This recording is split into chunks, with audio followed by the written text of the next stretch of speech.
What's up? I'm Dr. Daniel Ricciardi, gut health expert, licensed pharmacist, and fitness enthusiast. I help clients with bloating, gas, and other digestive problems so they can look and feel their best. If you're watching this video, you've probably wondered thousands of times whether a food is okay to eat or not okay to eat. It is true that everybody's body is unique, and certain times there are particular whole one ingredient foods that are actually going to be detrimental to your health. However, it is way more common that you'll develop symptoms and not feel well from eating foods that have added chemicals and a variety of other ingredients. These added ingredients, such as fillers, chemicals, sweeteners, dyes, thickening agents, and a variety of other substances, they're unfortunately incredibly common in our food supply, and this is even in foods that claim to be health foods, which I'm not even really sure what this term means anymore because it's thrown around randomly so much. This video is going to outline 8 specific ingredients that are very commonly found in our food supply that may have detrimental effects on your health. This is by no means a comprehensive list, but these ingredients are definitely ones to look out for. For each ingredient, I'll explain what it is, what foods it may be found in, and how it can be detrimental to your health.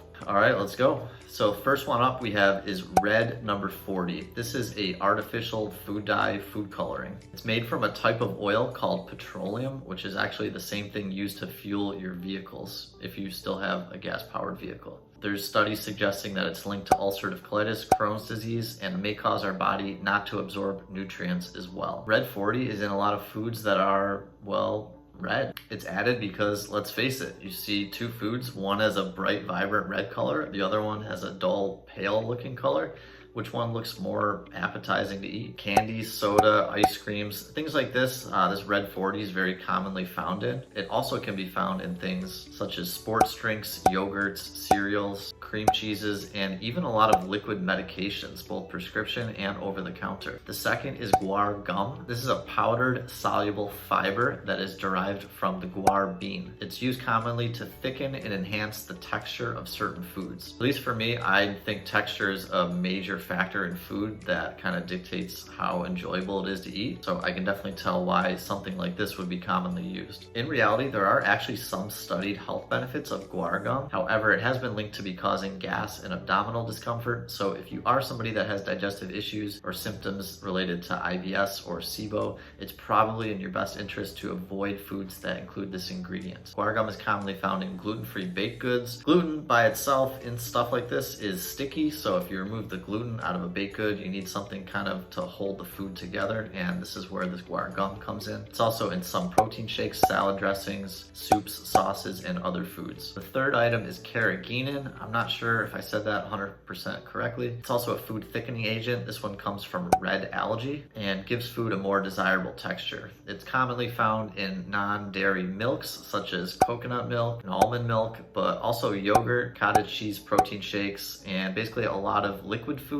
that are more in a thicker liquid form. There's a lot of debate on its safety. Although it does come from a natural ingredient, because of food processing, it definitely can be very harmful. Studies suggest that Carrageenan may be linked to damage to the intestinal lining and even cause cancer. The fifth is sodium nitrites. These are a common preservative found in a lot of processed meats, things such as bacon, ham, salami, hot dogs. It includes meats that are cured, a term you may have heard before. They provide flavor to the food and also help prevent it from spoiling. There is evidence though that suggests that under high heat, these nitrites can be converted into a product called nitrosamines, which are known to be cancer causing. The fifth is MSG or monosodium glutamate. It's a common seasoning and used to enhance the flavor of food. Typically, if you think of MSG, the first thing you think of is Chinese food, or maybe the only thing that you think of. This is not actually the case. It's in a lot of other foods as well. These include a lot of different fast foods, but also snack foods. MSG can increase the amount of glutamate in your bloodstream very quickly. Therefore, if you are somebody that suffers from headaches, it can make this worse. Can also worsen sleep, and if you are somebody that struggles with anxiety, it can also make anxiety worse. The sixth item is sucralose, which is an artificial sweetener made in a lab that is actually hundreds of times sweeter than actual table sugar. It's found in a ton of sodas, cookies, snacks, sweets, but also a ton of other foods such as yogurt and things that are typically considered to be healthier. It is 0 calorie, which on the surface seems to be an excellent thing, and it's definitely used a lot in marketing, but sucralose can actually have a very negative impact on your gut health.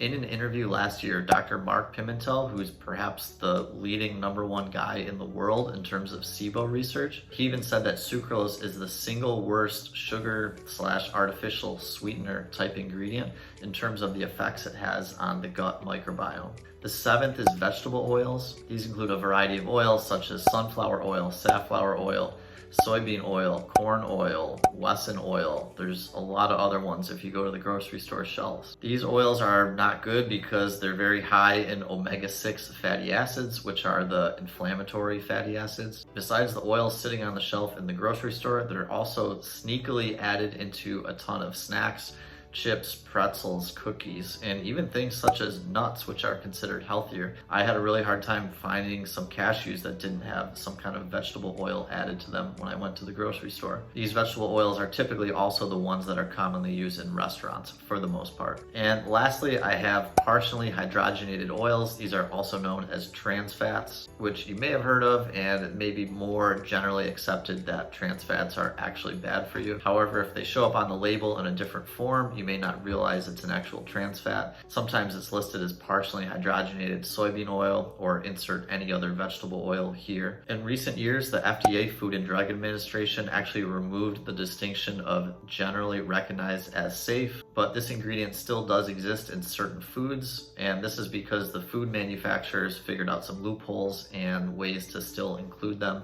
while staying under the threshold of quantity of trans fats in the food. Some of these foods include Crisco, other cooking oils, margarine, some non-dairy creamers, even certain peanut butters, frozen meals, and a variety of other products. As I mentioned before, any of these 8 ingredients, I by no means gave close to a full comprehensive list of all the foods that they're in. That's why it's very important to actually read the ingredient labels as you go down, or better yet, eat foods that only have 1 ingredient in them. This is the simplest way to not have to read any more ingredient lists ever again. That is all for today. If you enjoyed the video, please like, subscribe, and hit that notification button so you can see every time I post new content. If you're new to my channel, I post a new video every Monday at 6 p.m. Central Time and YouTube Shorts throughout the week. Thanks so much for tuning in, and I'll see you next week.